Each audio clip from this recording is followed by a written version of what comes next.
So we are jumping into chapter 22, which is one of the most fun chapters of the entire book of Genesis for me, because it is what we call, again, a type and a shadow. And a type and a shadow just means something in the Old Testament that points to the New Testament, that points to Jesus in particular. And so in this, we see the story of Abraham and Isaac. We've seen the different things. We've seen as the promise took 25 years to fulfill, it's here. Now Isaac is here. We've gotten rid of Ishmael's out of the picture. Now he's actually gotten his freedom. His mom and him are out doing their own thing. And so now we're left with what would be considered Abram's only son in Isaac. And so there's several times where they mention only son. So I want to mention that the reason it says only son is because it's the only son of promise that God had in mind. Now, yes, we know he had officially another son through Hagar, but he was the only son of promise. And so when God says he was his only son, it's the only one that was what was supposed to carry on in the bloodline of Jesus. And so we see here, and there's so many good things, lots of nuggets for Beth. And the first line just opens it up, and I love this. After these events, God tested and proved Abraham. Now, Abraham has been a work in progress with God for many years now, right? We know that it took around 25 years for the promise to be fulfilled. And so God was building his character. And through that time, Abram wasn't perfect. We saw he lied about his wife twice and gave her away. And he hasn't done everything right, but now is the time. And there's a time in our lives where God says, now's the time. I've prepared you. You've gotten to all these tests. Here's your final test, or here's the big test. And so we see that in Abram. God is saying, here's your big test. And I love that it says, Abram said, here I am. Even Abram knew, I am ready. I've seen it all. You fulfilled your promise 25 years later. I believe in you. I know you're a man of your word. Whatever you want, God, I'm going to do it. And so we go on to see that God tells him what to do. He says, go and offer your son on Mount Moriah. And so in verse 3, I love this.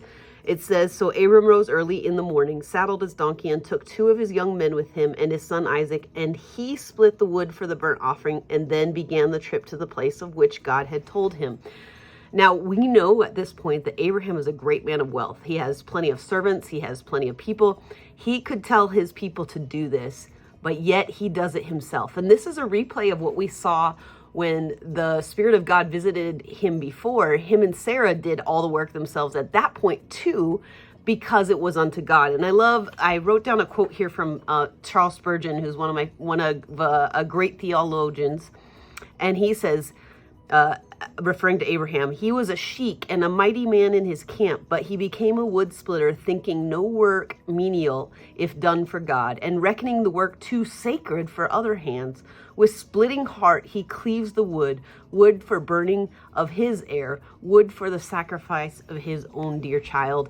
And I think this is important to note, because so many times we want maybe pastors or teachers or lay people to do the work for us in our spiritual life, but there is no substitute for our own work in living this life for Christ. It's us and God, and we have got to put the work in. We see Abraham and we see all the promises, and we'll see that God is faithful, but it's because he put in the work. He wanted the relationship with God. He one-on-one. And so I encourage you today that this is your own walk. It's not your pastor's. It's not anyone else's.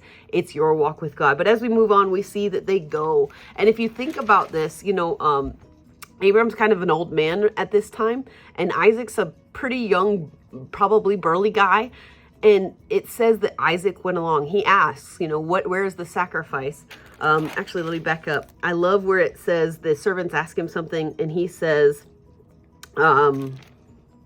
I and the young man will go yonder and worship and come again to you. And I think that this is faith speaking in Abraham. And I think this is why it's so important we watch what we say and we watch our attitudes, because Abraham literally said, the young man and I will come again. Now at this point, he's seen it all. He's seen that God is faithful. So he had such faith in God that even if he offered Isaac, I really believe he thought God would raise him from the dead again. I think he had a faith so strong because God had proven himself after 25 years that Abraham was like, I'm not worried about it. God's faithful. He does what he says he's going to do. And so they go, and you imagine being Isaac. Isaac's a young man. He could probably beat up his father, right? He could probably hurt him. And so we know that Isaac even had to have some kind of understanding that God is that faithful that he was willing to go. He was willing to sacrifice himself because he believed his dad. He believed his dad's faith. And so we know, because if you or me or you or I were bound up and, our dad was telling us he was going to sacrifice, I'm fighting. I think you're fighting. But Isaac doesn't show he's fighting. He went willingly, just like Jesus went willingly for us. And so we see that it all happens, and then there is a substitute ram that shows up at the last minute. And this is the story of our salvation. We were supposed to be sacrificed, but instead Jesus stepped in and was the perfect lamb and the perfect sacrifice for us, so that we can be in covenant with God and have all the promise that he has for us. So this is a beautiful story showing that this is the redemption plan of God from the very beginning. He hasn't changed. He had a plan of redemption even from the moment before we made the sin in the garden. He had a plan for you and I. And so I love this story because Isaac is the type and shadow of Jesus, who gave us salvation. And so many cool things in there. I hope you got something out of today. Come back with us next time when we explore chapter 23.